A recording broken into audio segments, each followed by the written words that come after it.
आज मैं बात करना चाहता हूं। बहुत सारे लोग ये जानते हैं कि जब हम प्रभु में बढ़ते हैं तो कुछ रुकावटें आती हैं। अगर आपका ये सवाल है कि क्या ये मेरे साथ भी होता है, ओह बिल्कुल होता है।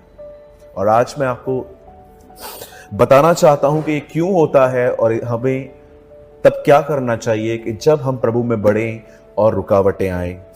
मैं सबसे पहले आपको मैं एक बात बताना चाहता हूं। शैतान उन लोगों से बिल्कुल नहीं डरता जो चर्च जाते हैं। अगर आपको लगता है कि आपने गलत सुना तो मैं आपको फिर से कहना चाहता हूं, शैतान उन लोगों से नहीं डरता जो हर रविवार और हफ्ते में कोई और दिन पे समय निकाल के चर्च जाते हैं, क्योंकि वो बहुत अच्छे से जानता है चर्च जाने वाला व्यक्ति उसे कुछ नहीं कर सकता। लेकिन सदैव याद रखिए, वो उन लोगों से परेशान होता है जो चर्च जाने के बाद जीसस को फॉलो करना सीखते हैं, क्योंकि अधिकतर लोगों के बारे में वो जानता है उन्होंने सिर्फ खुदा बदला है, पर उनका दिमाग वैसा ही है, उनके मन अब तक पुराने ही हैं। अगर आप मुझे बताइए, अगर एक व्यक्ति जो खुदा में है और आज भी वो मूवीज पे थिएटर में मूवीज देखने जाए, अगर वो स्मोकिंग करे, ड्रिंक करे, गैम्बलिंग करे और आज तक भी वो एक अफेयर में अपनी लाइफ जिए, तो शैतान के लिए वो क्या बन सकता है, क्योंकि वो ऑलरेडी उसके हाथ में है।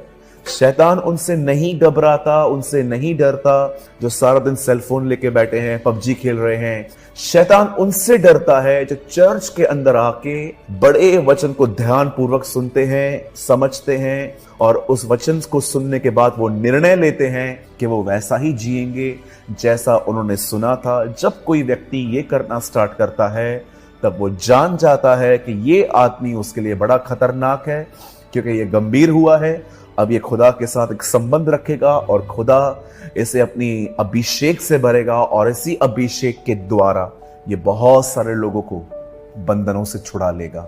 मैं फिर से आपको कहना चाहता हूं, मैं चाहता हूं आप इस बात को अपने अंदर पूरी तरह से स्वीकार कर लीजिए।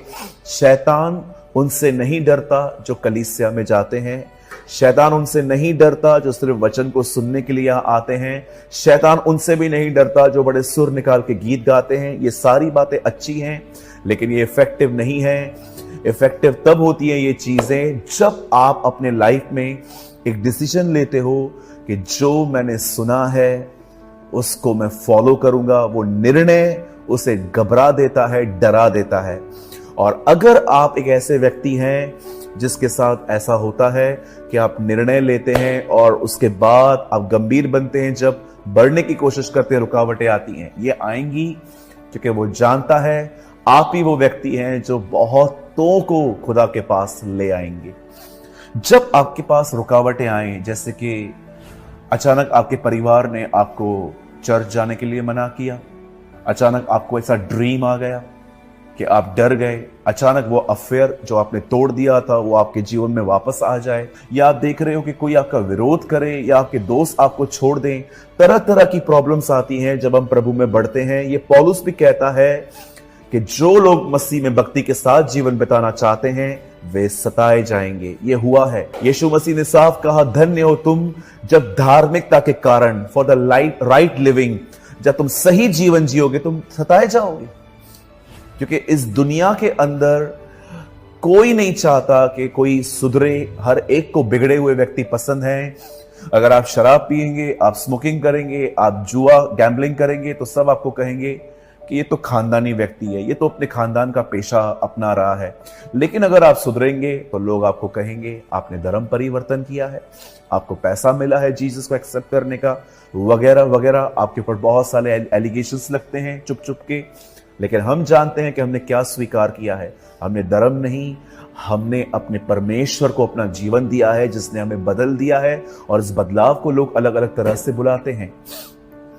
मैं आपको बताना चाहता हूं, जब आप चर्च आते हैं तो आप शैतान को नहीं डरा सकते, लेकिन जब आप चर्च आने के बाद ये निर्णय लेते हैं कि आप यीशु का पीछा करेंगे, आप दुआओं में समय बिताएंगे, वो अलग अलग तरीके से आपको परेशान करने की कोशिश करेगा।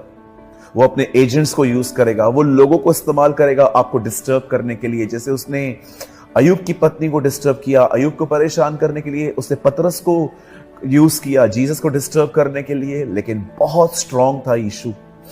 अब मैं आपको बताना चाहता हूं, जब आपके साथ ऐसा हो तो आपको क्या करना चाहिए? सबसे पहले मैं आपके सामने एक वचन रखना चाहता हूं, मरकुस का 10 अध्याय और 48। बहुतों ने उसे डांटा कि वह चुप रहे, पर वह और भी पुकारने लगा कि हे दाऊद की संतान, मुझ पर दया कर। हम यहां पर देख रहे हैं जीसस एक जगह से गुजर रहे थे, यरीहो नगर से, और वहां एक व्यक्ति बैठा हुआ था।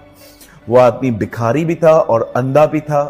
और जब उसने ये आहट सुनी, आवाज सुना कि यहां से कोई गुजर रहा है, और उसने पूछा होगा किसी से क्या हो रहा है, तब उसे एक मैसेज मिला कि यीशु मसीह नासरी यहां से गुजर रहे हैं। वो कहां ना कहां इस बात को जानता था कि वो मसीह है, वो सब कुछ कर सकता है। और वो उठा और उससे चिल्लाया, हे दाऊद की संतान, मुझ पर दया कर। आप जानते हो जब उसने चिल्लाया तब क्या हुआ?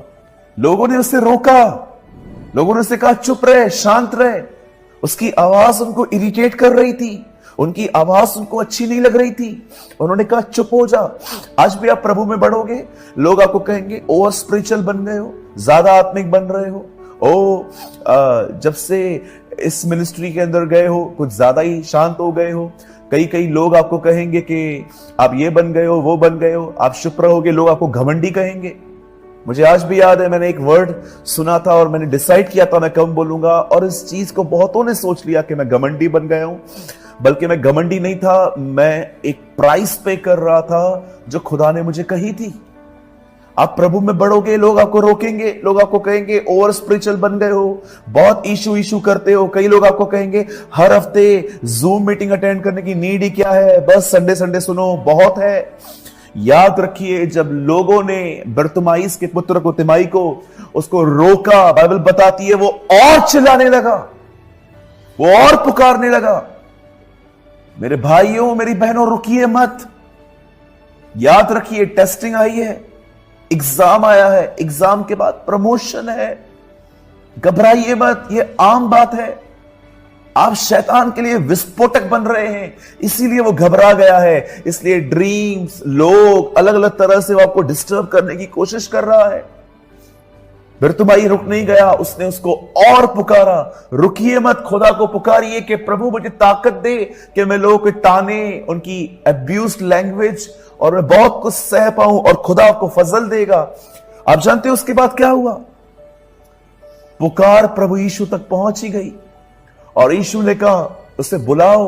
वही लोग जिन्होंने उससे कहा शांत रहे, अब वही लोग उसको कहते हैं चल, वो तुझे बुला रहा है।